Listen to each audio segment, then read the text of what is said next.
This is Channel 2 News, coverage you can count on.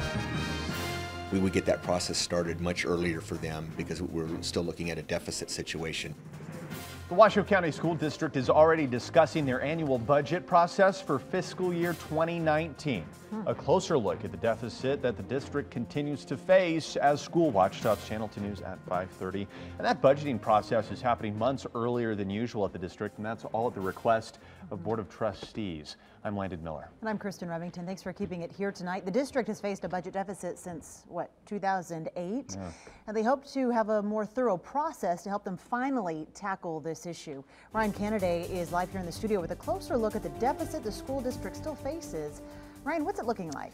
Well, Kristen, for the 2017 to 2018 school year, the district faced a $40 million deficit. Now, that's estimated to drop for the 2018 to 2019 school year to $22 to $28 million. But this number right here is still tentative and could change as there are many unknown factors that still remain. The Washoe County School District budgeting process began 5 months earlier this year than it typically would. We can start to sharpen our pencils and look at data earlier than we normally would. It's very helpful to the board so that they're engaged in the process and they can see what we're seeing earlier, so that's always very important. Financial advisors say the decision has been very helpful in crunching the expenditure costs versus revenue totals earlier than usual. But one of the drawbacks is there is still some data that remains unknown, potentially changing the projected budget deficit for 2019.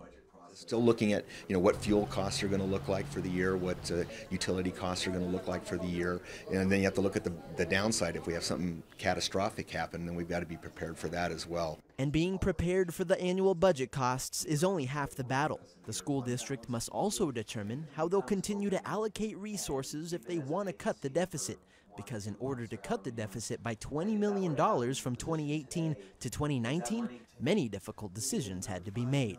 Our superintendent set a goal of not laying anybody off. We met that objective, but we still didn't fill 40 positions last year, mostly central service related positions.